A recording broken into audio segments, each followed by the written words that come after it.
Masonic Light Podcast. This is Past Master Moyer calling in with my review critique of episode 103 entitled Heather Calloway. This episode, I don't even know where to start because Merris and Ruggieri, you were both on a roll in this episode. Let's see, Larry, you better stop picking on the Lancaster Masonic Center. Otherwise, you might find yourself being waterboarded sitting underneath a leaking sprinkler head. Pete, very inappropriate to harass Jack about kayaking. I believe he was in Massachusetts for his son's wedding. We know what happened up there before, or maybe not Massachusetts, but he's not very good at kayaking, so you might want to just back off a little bit. Merris, after you introduced Heather Calloway, you asked her one question, you fell asleep. What a dunderhead. And Pete, you better get that book and scarf in the mail for Heather. Drop the ball again. I don't know. You guys really, you two had a bad episode. Brother Cronkite, enjoyed your Qantas Airlines story. And I'll have to finish out with one more Larry Merris moment. Larry, when you're closing out the show, stop talking with food in your mouth. You have this raspy voice to begin with, which is very difficult to understand, and now you shove your mouth full of food. Just knock it off. And please, I don't want to hear about the blinds. I don't want to hear about anything going on at your house. You're getting as bad as the Masonic Center. I'll be in touch. Bye. From the new recording lair located deep beneath the Wine and Spirit store in Ephrata, Pennsylvania. You're listening to the Masonic Light Podcast. Studio 665 presents Masonic Light Podcast. This show is recorded by Masons, for Masons. It is for entertainment purposes only. And please, no wagering. This podcast is not endorsed by any Grand Lodge, and the ridiculous ramblings of the hosts are their own. And now, here's your host.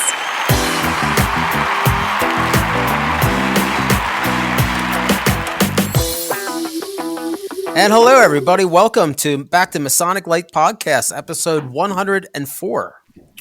104. 104. Wow. Yeah, it's crazy. And tonight's going to be a great show. We have author Jaime Paul Lamb on with us. And he's agreed not just to do the interview, but he's going to suffer through our whole painful opening. So, God have mercy on your souls. So, Jaime, I know you said you listened before, but what we kind of do is we quick go around and ask if anybody's been up to anything in the past couple weeks Masonically. So, we'll start with Jack because I see his name first. Oh, how exciting. Yes, we had a stated meeting at Ephrata Lodge. Dun, dun, dun, dun, dun, dun. So we had about 20 people there, and we were socially distanced and temperature checked and signed impossible waivers and all that kind of good stuff. And it was very good to get back in lodge with the guys. We've got some degrees on the schedule. I'll talk about that when we close. But, it was good to be back. And then the other night we had, yesterday we had Tall Cedars. I'll let you talk about Tall Cedars, but also fun to get back in that. And it's exciting. The lights are slowly coming on. Jaime, have you been up to anything Masonically in the past couple weeks, or are you laying low? You know, all we really had was Zoom meetings. So we had our Zoom stated, and we had our Zoom members meeting, which is like the officers meeting. And we've been doing it's kind of cool because we've been doing a debate. You know, we organize a debate to make the Zoom experience interesting. But I think so. Next month, it looks like we're getting back to normal. What state are you based out of for the... Ascension Lodge number 89, Phoenix, Arizona. Okay. Yeah. Very cool. But my mother lodge is Old Well St. John's, Norwalk, Connecticut. So You've lost your Connecticut accent. I don't know. Does Connecticut even have one? No. Nobody I know really had one. I guess only if you're in Long Island Sound that you're close enough. Oh yeah, we were on. Well, I'm from Bridgeport, which is right on this. I could see Port Jeff from my from Bridgeport, but so that's in that's in Fairfield County, the little part. It's like a suburb of New York City, so it's not like the deep New Englandy sort of Connecticut. Okay. Yeah. Larry Merris, have you done anything at all? Yes, I have. Ghost and Gridiron for the past 2 Thursdays, which is meeting. We only have maybe about 10 people showing up, or normally we've had, 18 to 20.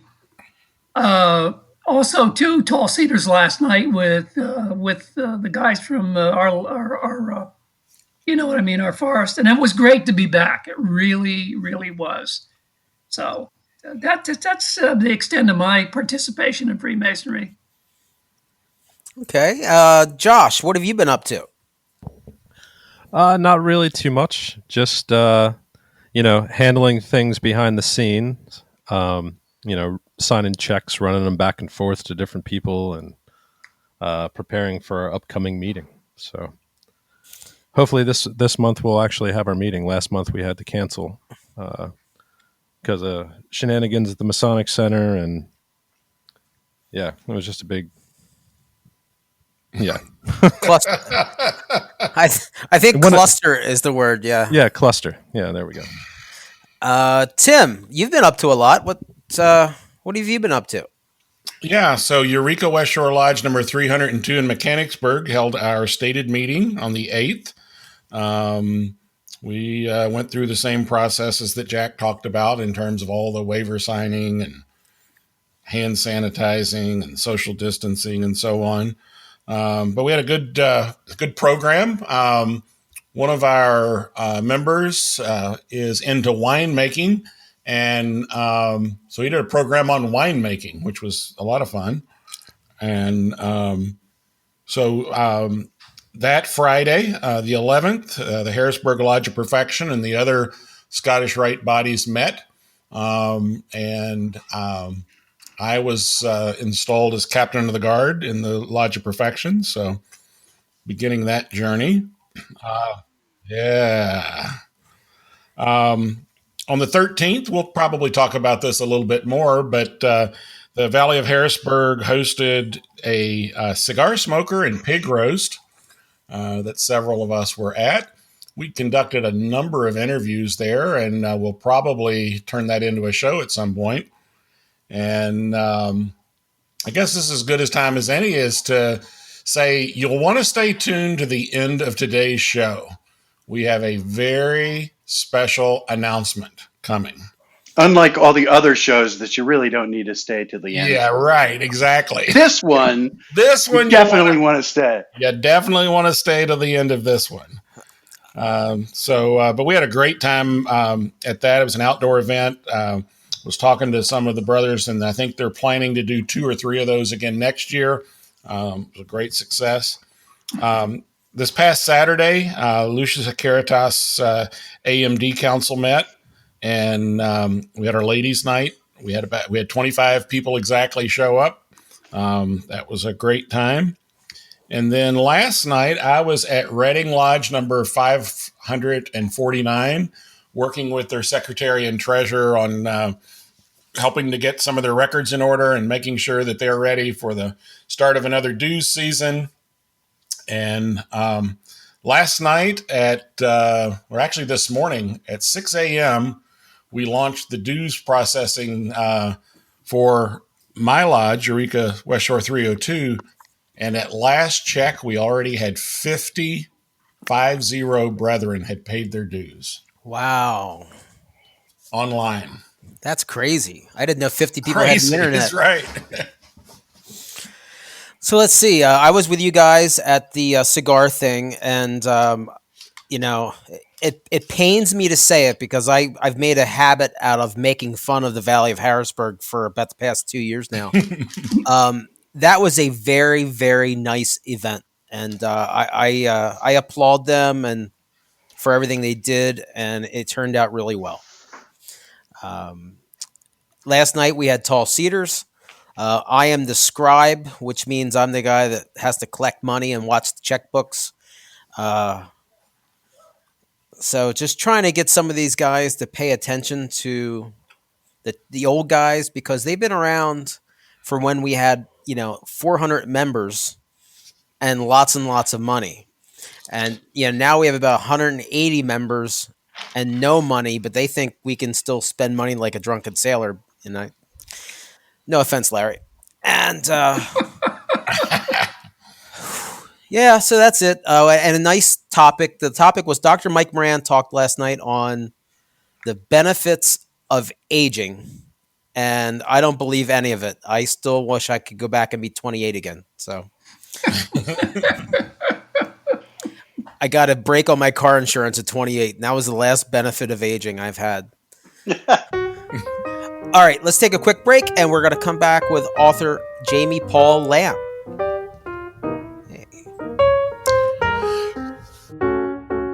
Why choose George J. Grove & Sons for your next home improvement project? At George J. Grove & Sons, we've built our reputation on quality and trust for more than 50 years. For planning to materials to installation, George J. Grove promises a home improvement experience second to none. Whether your goal is reducing energy costs, decreasing maintenance, updating curb appeal, or simply increasing the value of your home, the George J. Grove team will recommend and provide solutions that stand the test of time. Call 717-393-0859 for an estimate, or visit us at georgejgrove.com.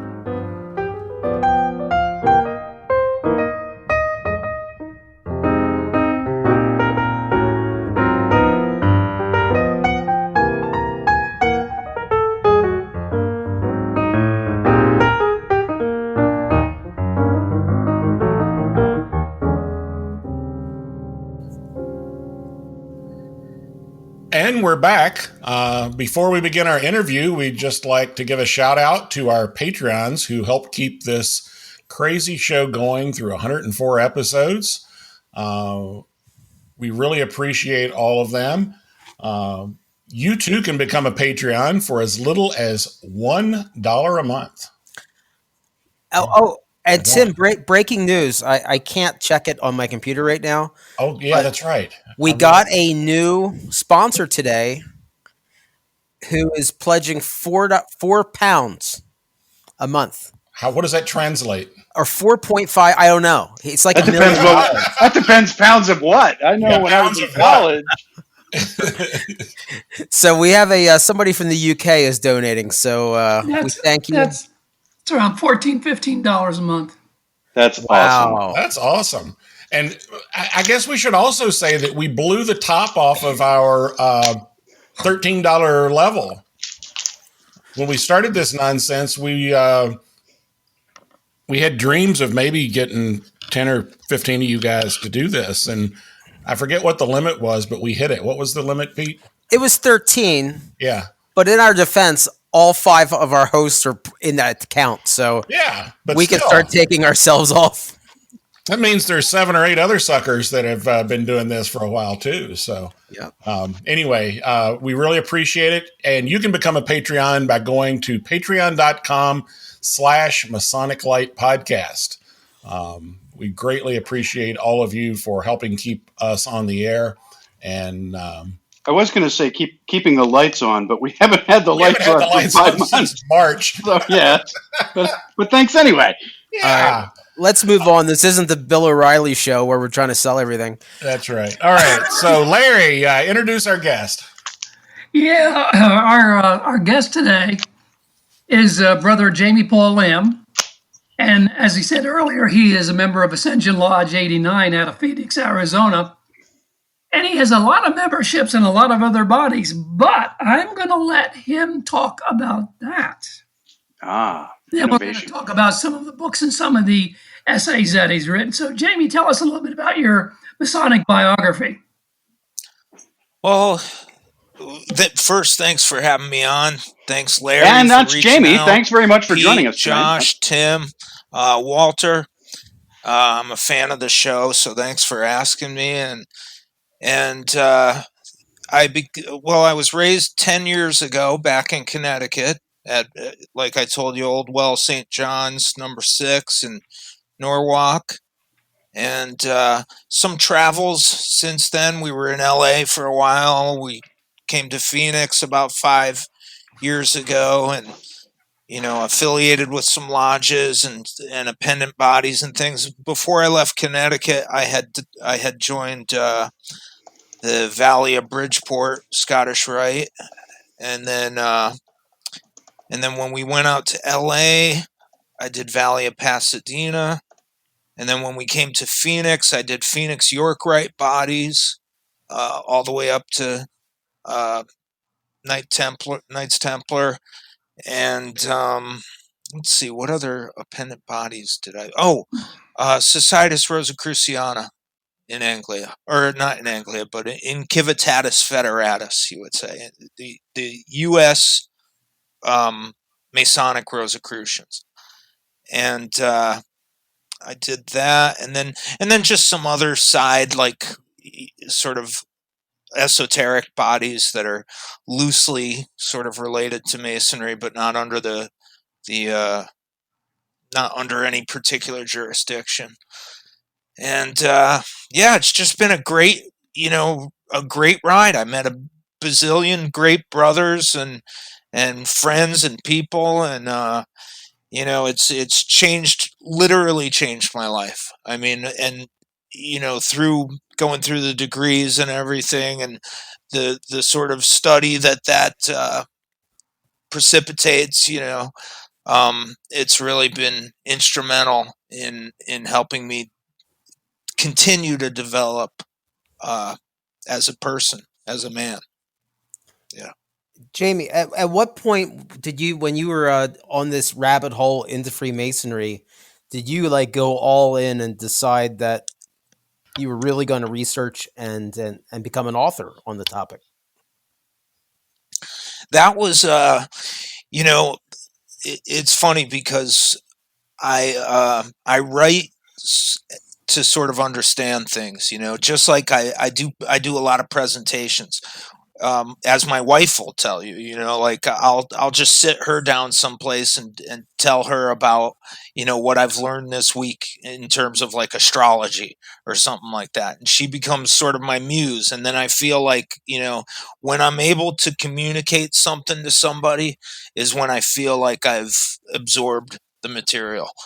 So it does a lot for me to write stuff down and to communicate through conversation or through presentations and things like that. So it's been happening since day one, going through the degrees, the Blue Lodge degrees, and just trying to make sense of them, because obviously we have a lot of things in Masonic degrees that are sort of arcane, kind of weird, certainly not, your average everyday thing that people do, right? It's an unusual system. Yes, we're acclimated to it. We're as Masons, we've experienced hundreds of degrees and things like that.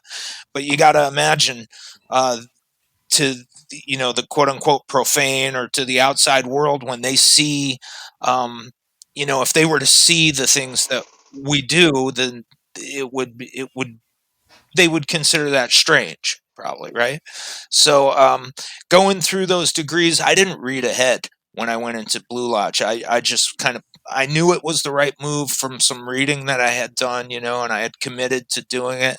And I was at first worried that some of that deeper arcana had disappeared, and maybe Masonry had turned into some sort of diners club or a Rotary or Elks or something like that. But I was quickly sort of enheartened, I guess, if that's a word, going through the degrees to find that yes, there was still a connection to the hidden mysteries, and that's kind of where the writing came in, trying to make sense.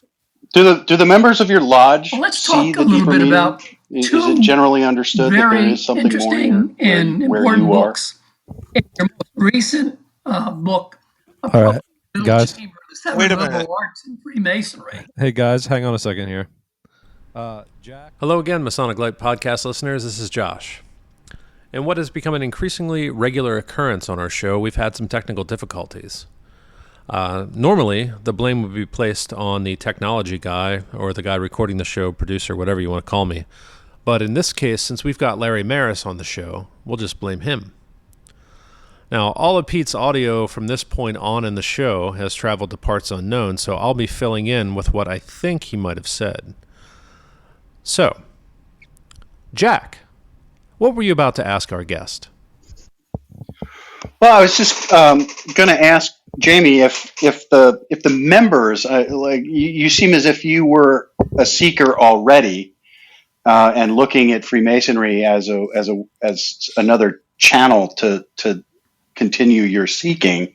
But do the people out there, do the people around you in your lodge, in your district, however it breaks down for you, do they see the deeper meaning? Some of them do and some of them don't. And I think that's an important distinction to bring up right away, is that, you don't have to, like, we all know that you can approach Masonry and see the moral and ethical teachings in the Blue Lodge, right? And you could use that to become a better man. That's what we say, making good men better. So we bring in good men who are vetted, right? And then they learn the moral and ethical lessons that are inculcated in our work in the Blue Lodge, which is Freemasonry, right? Everything else, I think, beyond that is just further light. So if somebody like my Blue Lodge, when I was my mother lodge in Connecticut, these were really just, old school, really just great Blue Lodge, solid Blue Lodge Freemasons, right? And they weren't necessarily into, Hermetic Kabbalah or astrology or tarot or anything like that, or alchemy. They weren't really into that stuff at all. That doesn't mean, they're not developed as Masons or anything. So, and I didn't take that perspective from day one. I was like, yeah, these are good men becoming better. They're very knowledgeable in their arenas of interest and things like that. And they're doing Freemasonry, good and proper Freemasonry, square work, as we say, right? And this is that's what I wanted, all the esoteric stuff, the occulty stuff that I'm into. I'm not in my books and stuff. I'm not trying to say that stuff's baked in or it exists in Freemasonry, like in situ, like it's inherent in the system, because I don't believe it is.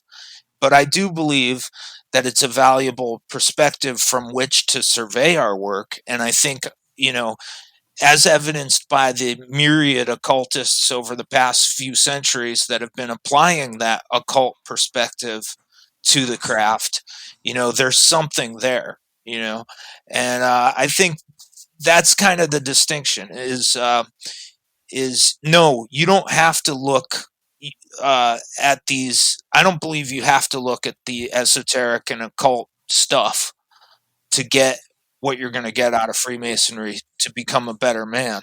But I do believe that for a certain type of person, and I'm like that type of person, it helps to unravel it from the perspective of, like, astrology, mythology, Kabbalah, tarot symbolism. It's just a uniquely situated perspective, I think.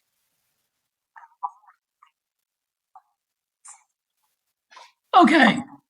Yeah. Okay. Well, what I was mentioning too was about the fact that your new book, and I'll repeat the title again: "Approaching the Middle Chamber: The Seven Liberal Arts in Freemasonry and Western Esoteric Tradition." I get tired reading the title. Yeah.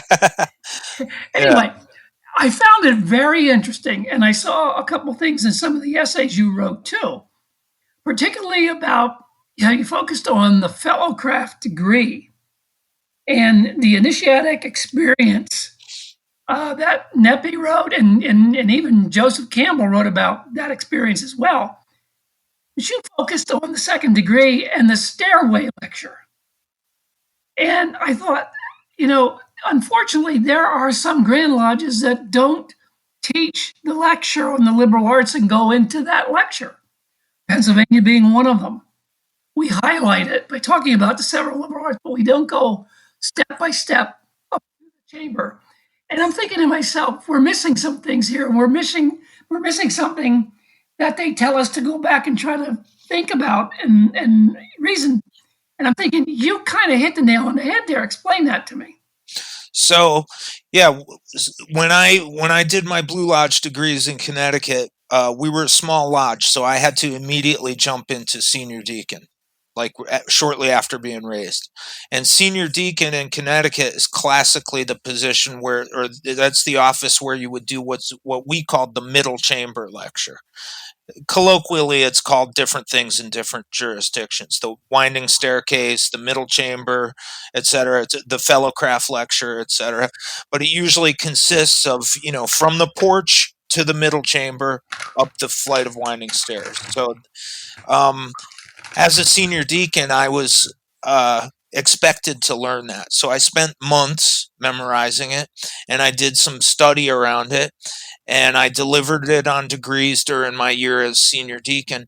And of course, I was familiar with it from having it delivered that one time when I did my fellowcraft degree, right? During my fellowcraft degree, a brother of the lodge did a great job giving me the middle chamber lecture. Now, here's what happened was I was, I don't want to say disappointed, but I was expecting, like you just said, Larry, to dive a little deeper into the 7 liberal arts, because the center of our program there, the center of our suite of degrees, is the transformational part. Because you look at, I'll expand on that a little bit. Von Gennep proposed that there were three, anthropologically, that there were 3 elements of initiation. They were liminal rites. So the first one is separation, the second one is transformation, and the third one is integration. Now, these 3 elements are present in all manner of initiatory rites. They're just an anthropological constant in that sort of system. So the middle of them being transformation satisfies our fellowcraft degree. So during our fellowcraft degree, after we've been separated from society by our entered apprentice obligation, just we're bound to secrecy and everything that we've taken an oath to, then we undergo transformation during the fellowcraft degree, and then we're reintegrated at the culmination of the Master Mason degree back into society to do good work among men and to, everything we're charged to do. But the fellowcraft degree, I felt our literature was anemic in that area. I felt like there wasn't enough really about the 7 liberal arts. I felt like in the Blue Lodge, in the several Blue Lodges that I've belonged to, we never really capitalized on that wealth of information there. So consequently, I felt like I was never passed.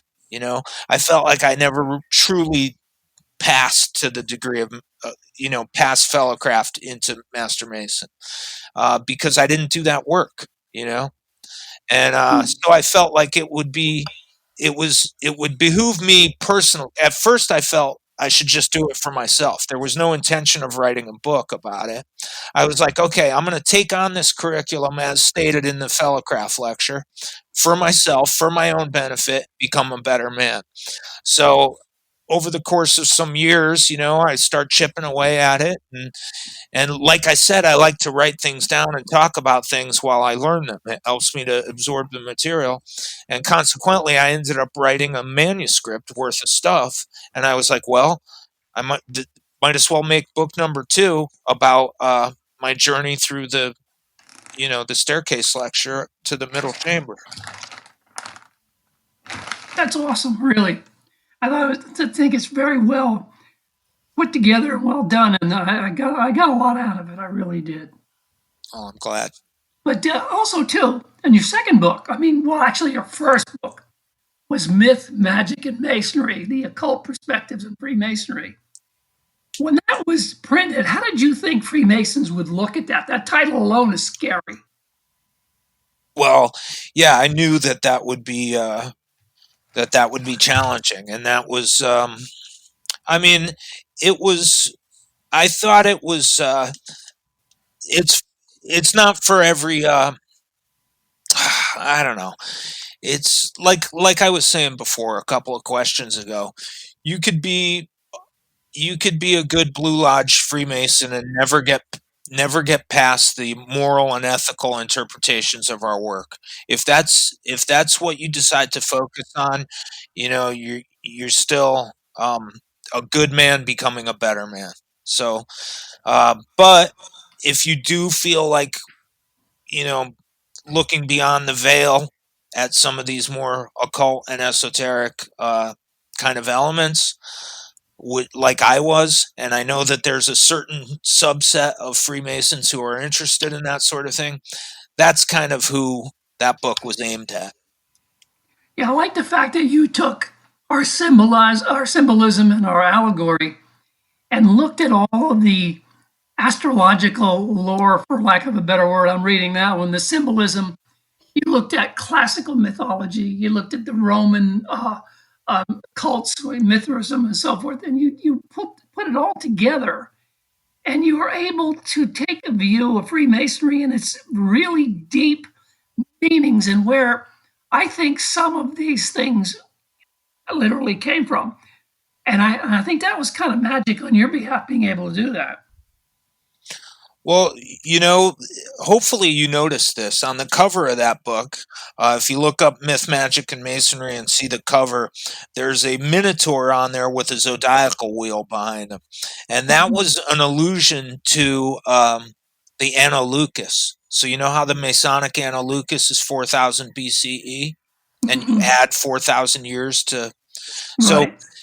So without getting into the detailed astrophysics about it, there's a phenomenon called axial precession, and the Earth rotates or gyrates on its axis over a period of it completes one gyration over a period of, I think it's 25,920 years. So that means every 2,160 years, it's occurring in a certain sign of the zodiac. So we call that a precessional age. So if you wind the precessional clock back from today to the beginning of the Anno Lucas, which is on all our cornerstones and in Masonic documents since the beginning, 4000 BCE. If you wind the precessional clock back to that time, you find that the vernal equinox, that's the spring equinox, March 20th, 21st, whenever, that occurred in the sign of Taurus. So that makes that period of a little over 2,000 years the Taurian age. Now, I know I'm getting a little deep into this stuff right now, but I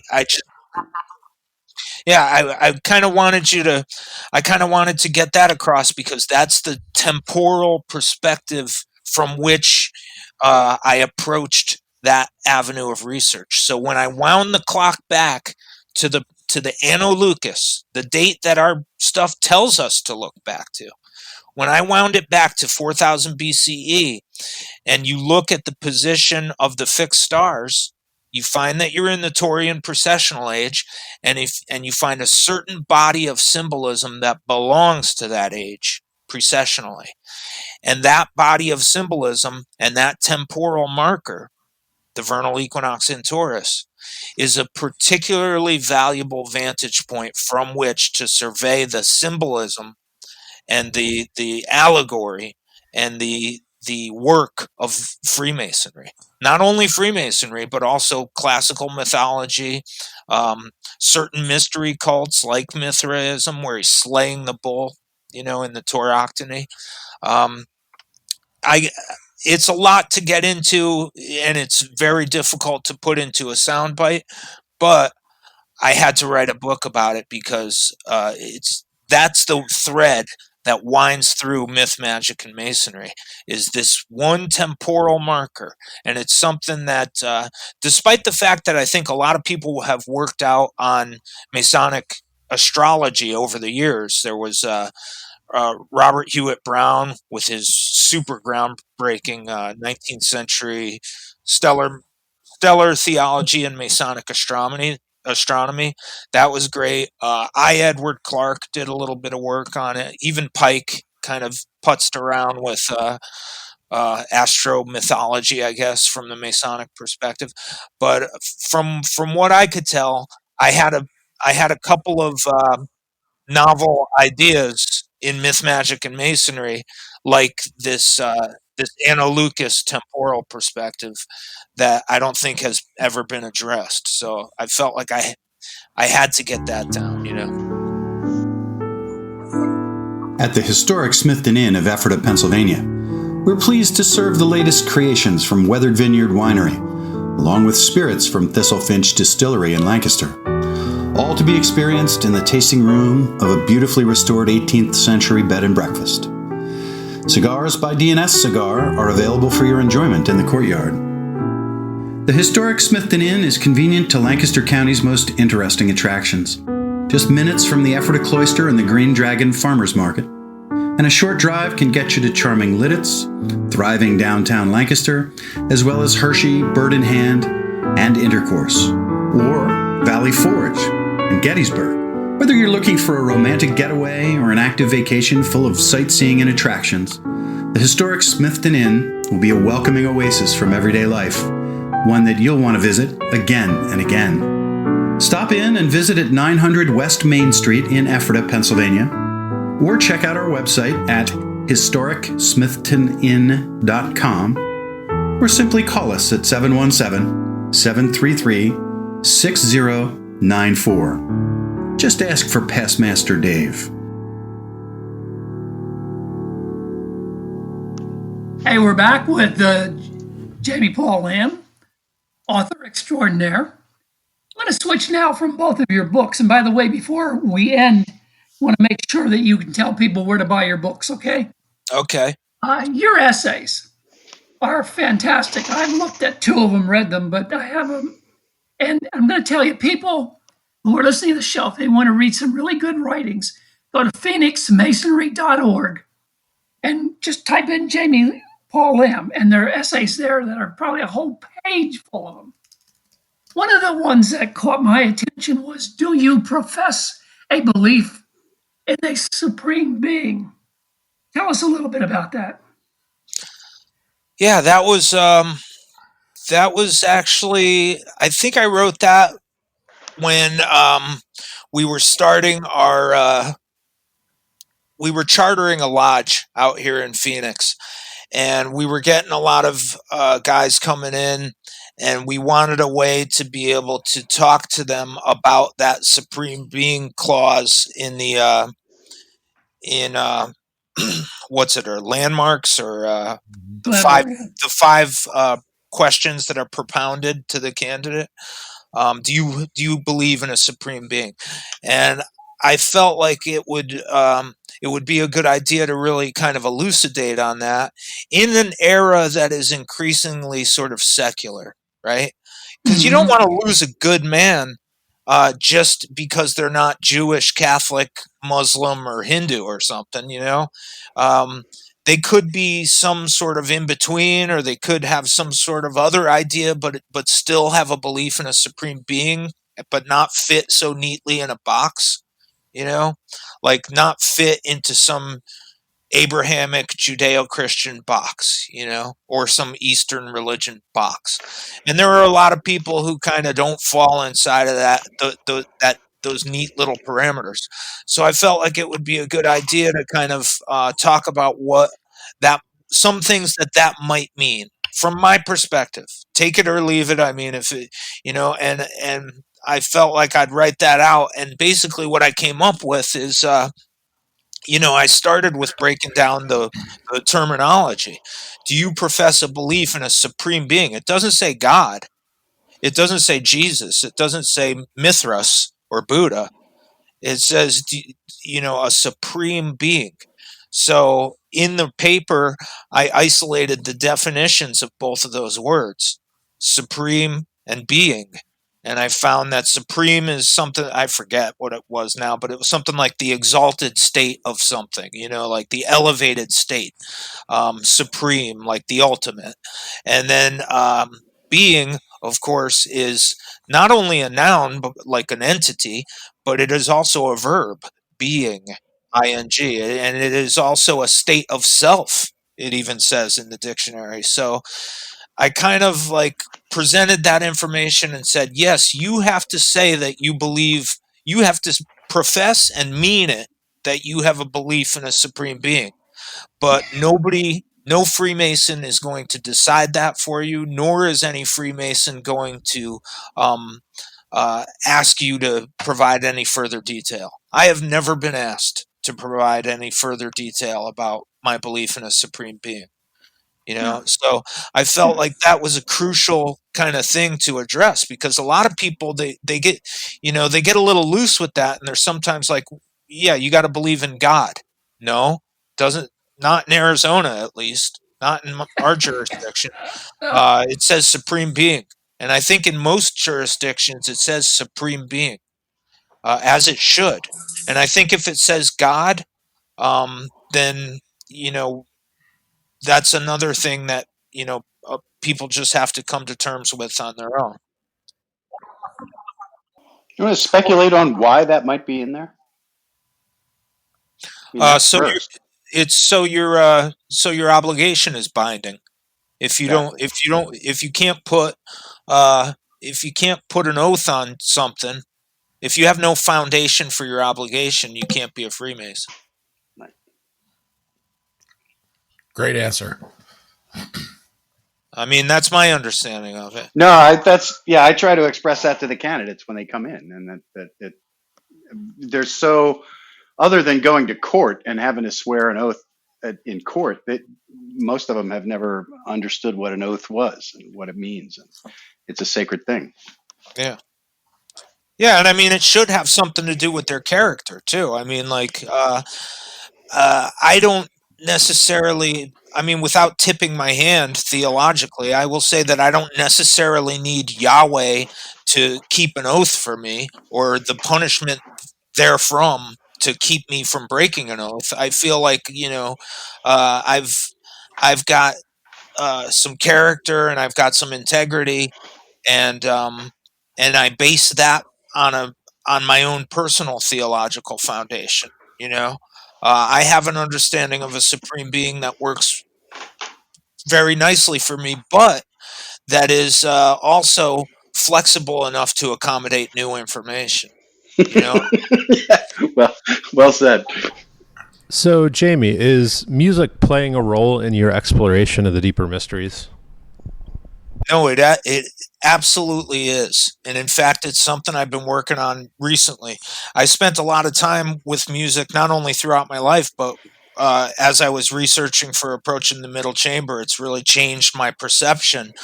Music as sort of, they say architecture as frozen music, or they call music number in time. Like, you ever think of, here's something from the book. I talk about the quadrivium, right? You have arithmetic, geometry, music, and astronomy in the quadrivium, right? Arithmetic is pure number. Geometry is number in space, 2 or 3-dimensional space. Music is number in time, and astronomy is number in space-time. It's astrophysics. So you see that they're contingent on their predecessor. They build on each other. That's why they're in that order. It has to go arithmetic, geometry, music, and astronomy, because of the way that they're related.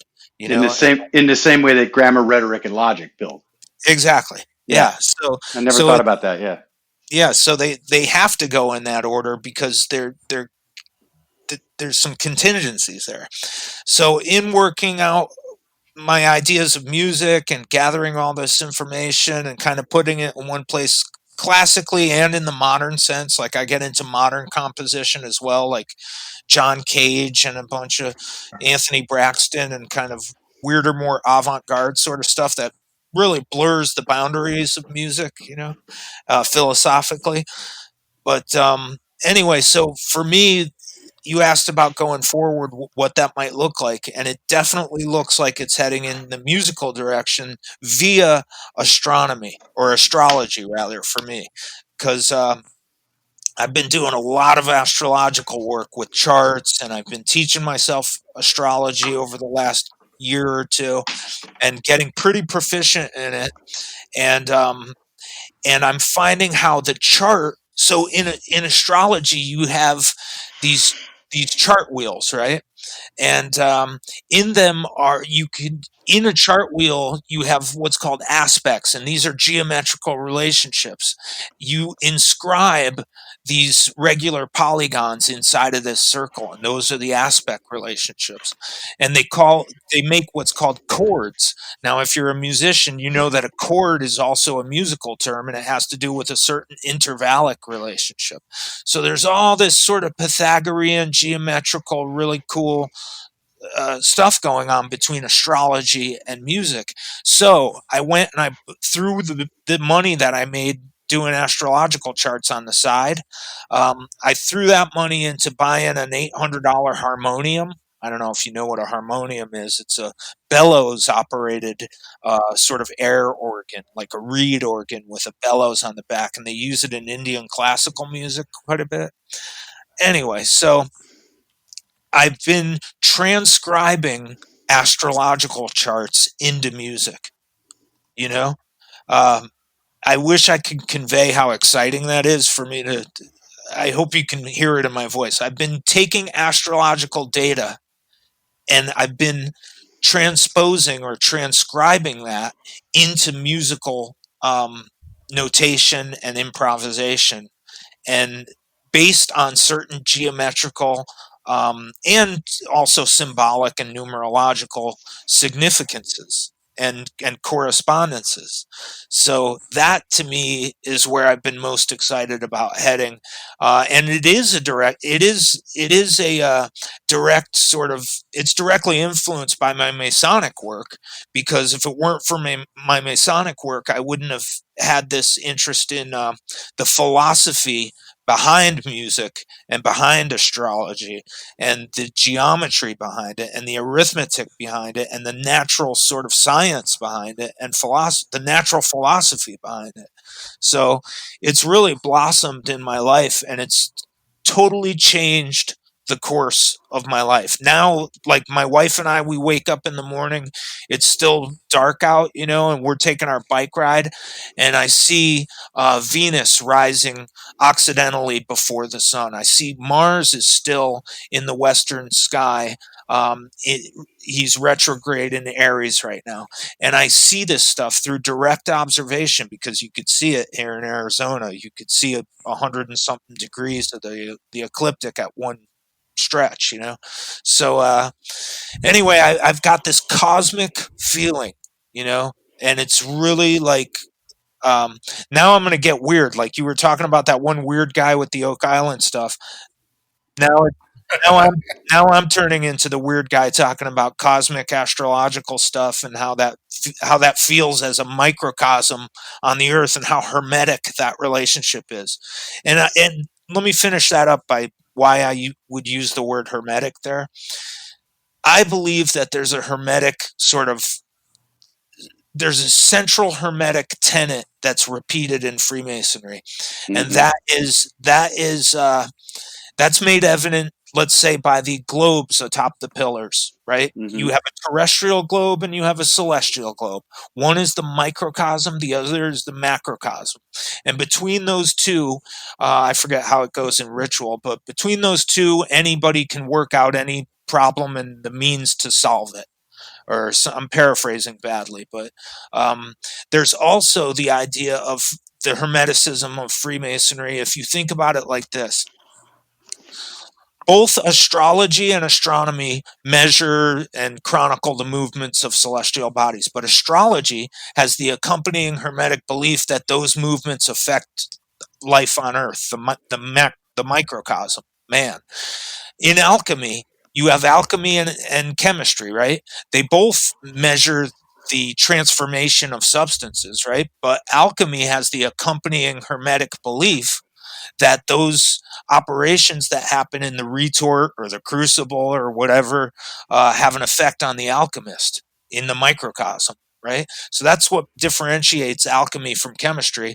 It's the same thing that differentiates astrology from astronomy, and it's the same thing that differentiates operative masonry from speculative masonry, because both operative and speculative masonry use the vernacular of the craft. They use the working tools. They use the legends of the craft and the outfits and the terminology and everything.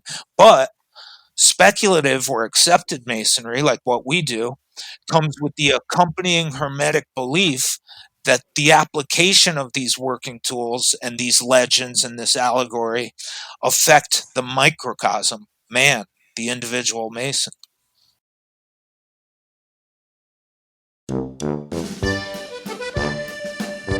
Hello, brethren. Dutchie Doug is here again to give an update from my lodge, the Broken Plough number 377. Recently, we had an explosion of COVID-19 cases around our little secluded valley, and it was quickly decided that for September, we would hold our meeting via Zoom. Now, as many of you already know, we Pennsylvania Dutch aren't the biggest proponents of technology and newfangled things, but what else were we to do? Luckily, most of the brethren have internet. Can you believe it? As secretary, I sent out an email with all of the directions on how to log on to our Zoom call. Now, for most of us, Zoom always meant the sound the wagon made when someone slapped old Bessie on the behind and she took off through the field. I had to assure the members that this was a safe program and that the Chinese and that the Russians weren't listening in. The night of the meeting came and I logged on.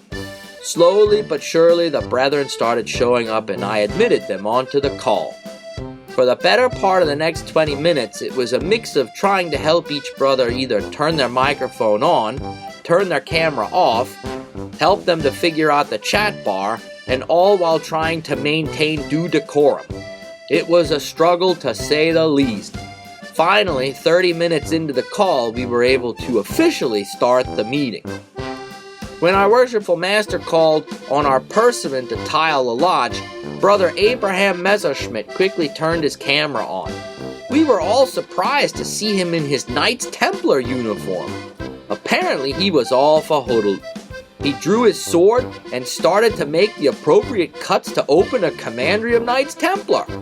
In the act, his sword came down and cut his earphone cord in half.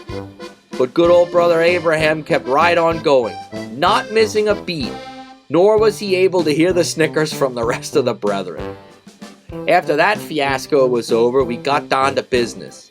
The minutes of our last meeting were read and approved. Bills were placed on motion and voted to be paid. The worshipful master started to talk about his plans for the fall. And just as he began to discuss our way moving forward, Brother Herman Greischer's microphone became hot, and we all heard Mrs. Greischer giving him the third degree.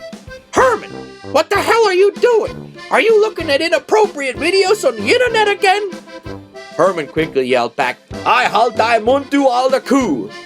Now, for those of you who don't understand Pennsylvania Dutch, he just said something to his wife that he shouldn't have said. Mrs. Greischer came over and really started reaming him on, followed by some wide swinging arm moves, if you know what I mean. I guess neither one of them knew that the 22 brethren were hearing their domestic dispute. Just as the argument really got heated, Brother Herman's microphone went silent and he disappeared from the call. We were all a little worried, but what could we do? Things settled back down and we proceeded with the meeting. It was eventually motioned on and approved to purchase Brother Abraham a new set of earphones and to send Brother Herman a get well soon card. The lodge closed in peace and harmony, digitally of course, at around 9 p.m. This story will make for some interesting minutes for the record book, that's for sure. Till next time, work hard, stay plumb, and out in the lights when you leave the room. To learn more about the Pennsylvania Dutch language, culture, and history, please visit my website, padutch101.com, or my YouTube channel. Just search Doug Naden for it.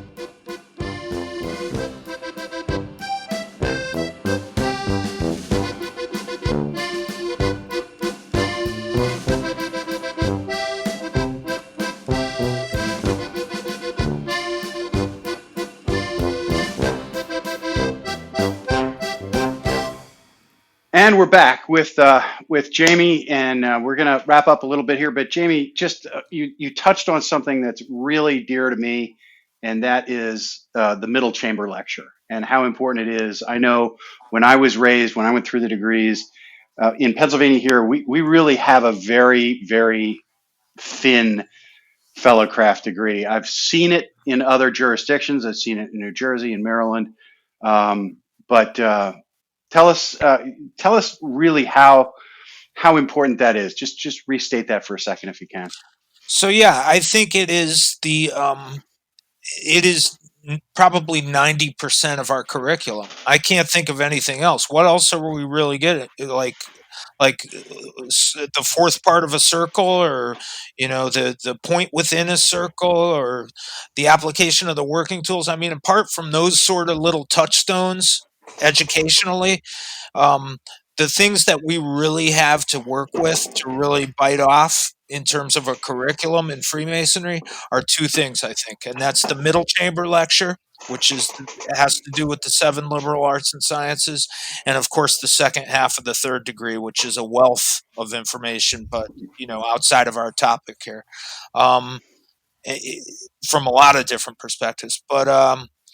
But back to the middle chamber or the fellowcraft lecture itself, that takes us from the porch up the winding staircase to the middle chamber, where we receive the wages of a fellowcraft per the ritual, right? So if we don't travel up that winding staircase and do what's allotted to each step and each course of that staircase, then how can we expect to collect our wages without having done that work? You have to join the York Rite, and then you get them. So, well, yeah. I guess. That's Pennsylvania anyway. Right. So, Jaime, where can people go if they want to find your book? So you can find it on, the best place to go is thelaudablepursuit.com. I think it's just thelaudablepursuit.com. That's the publisher. That's Jason Marshall and Matt Anthony, two incredible Oklahoma Masons, and I think Matt's now in Oregon or Washington. But really great Masons, do a huge service. They're the ones who brought you P.D. Newman's Alchemically Stoned. Hopefully you've read that book. That was an incredible book. But they also brought you my 2 books, Myth, Magic, and Masonry, and Approaching the Middle Chamber. They are available on that website, and then that way Jeff Bezos doesn't need to take a bite. But if you want, you could always just go straight on Amazon. We make it real easy. And both of my books are available on Amazon. Just either punch in my name or punch in the title of the books, and they should readily come up. And again, like we were talking about earlier, the one thing I'd love to kind of hammer home is that our education in American Freemasonry, from what I've seen in several jurisdictions, is pretty anemic on the coverage of the 7 liberal arts and sciences.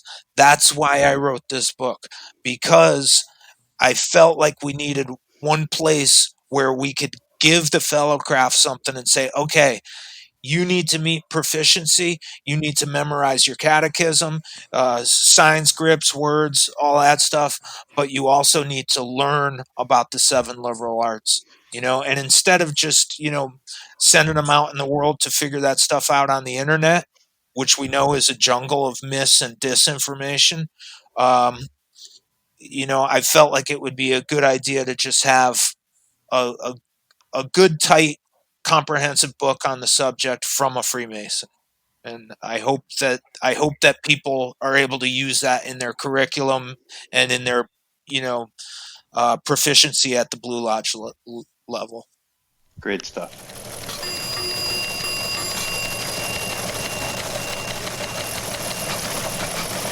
In Masonic news today, as the great lumbering mass that is Freemasonry begins to stir from its darkened halls, truckloads of green beans and chicken fried steak have begun rolling out of America's heartland toured Masonic social halls around the country. One Pennsylvania Mason reported that he had eaten more meals at home in the last 4 months than in the entire 37 years of his marriage. His wife was heard to say, "Thank God he has a meeting to go to. I can finally watch Jeopardy without him shouting out the answers." Slowly but surely, brothers, the lights are coming on. That's the Masonic news. So moted what? So, Tim, are you ready to fill us in on your special announcement? Absolutely. Well, as we mentioned at the beginning of our episode, we all spent some time at the Harrisburg Cigar Smoker and Cigar Lodge and Pig Roast.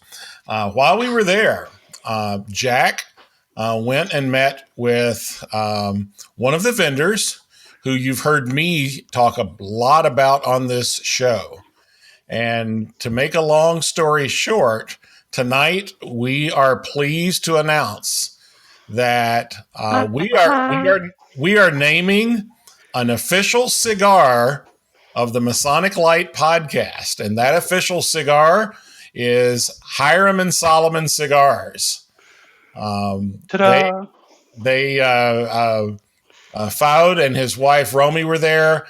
We all had great interactions with them. They have a great and broad selection of cigars from the Entered Apprentice, the Fellow Craft, Master Mason, the Traveling Man, the Shriner, and the Grand Architect, and the granddaddy of them all, the Veiled Prophet. There it is. The Veiled Prophet. So you're going to hear a lot more from them coming up on future episodes. But when you think about cigars, the official cigar of the Masonic Light podcast are the Hiram and Solomon cigars. You can find out more online at hiramandsolomon.cigars.com.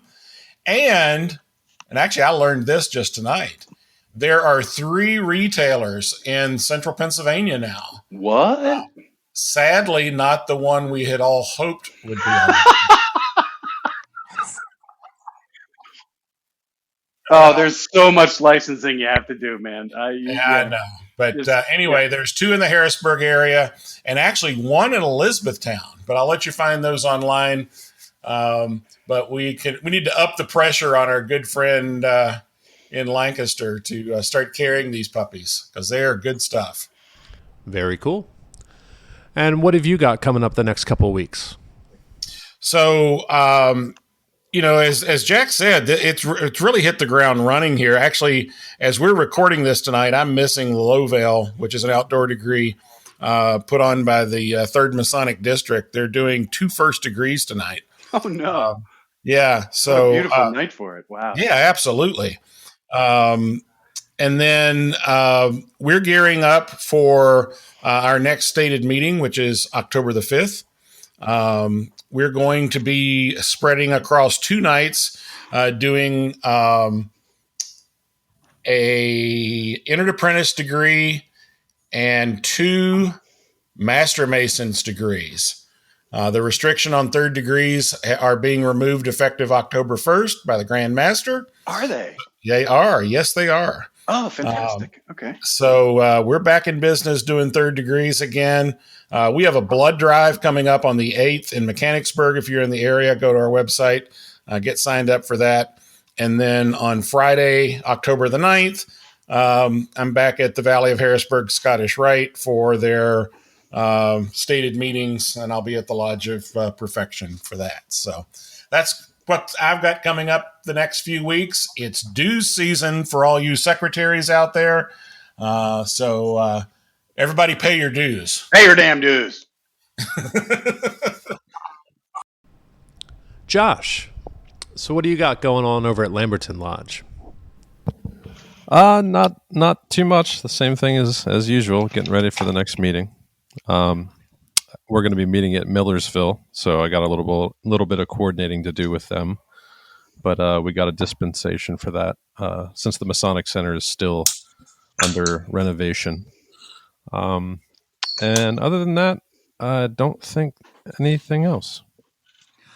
Can I interject something, Josh? No.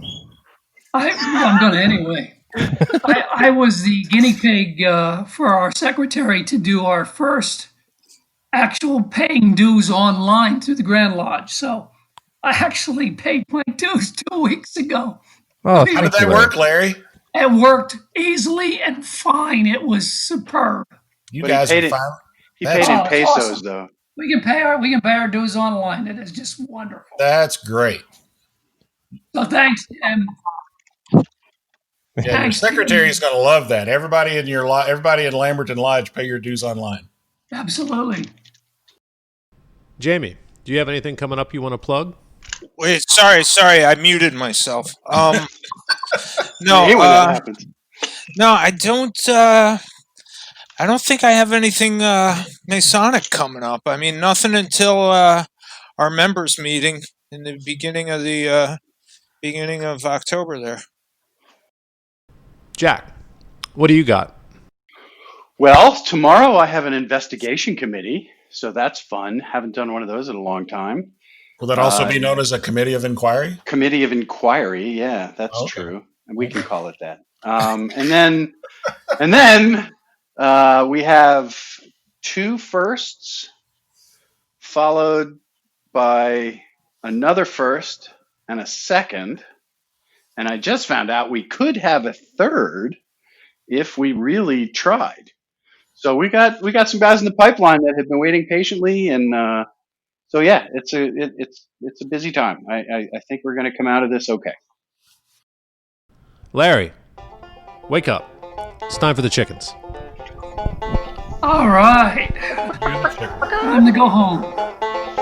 Special thanks to Everett Lodge 665 for helping make the broadcast available, although we're not there yet. Hopefully soon. Thanks to Josh Lamberton, our producer-director, who continues to make the show great. Thanks to Jack Harley and Walter Cronkite, our news director and talent. Tim Dedman, our marketing director. Our Masonic Light contributors, Michelle Snyder, Jim Stevens, and Doug Maddenford. Really, I have a joke from England, but you know what? I don't feel like it tonight, so I'm just going to say thanks for listening. See you on the other side. Bye, everybody. Goodbye. Bye. Bye-bye.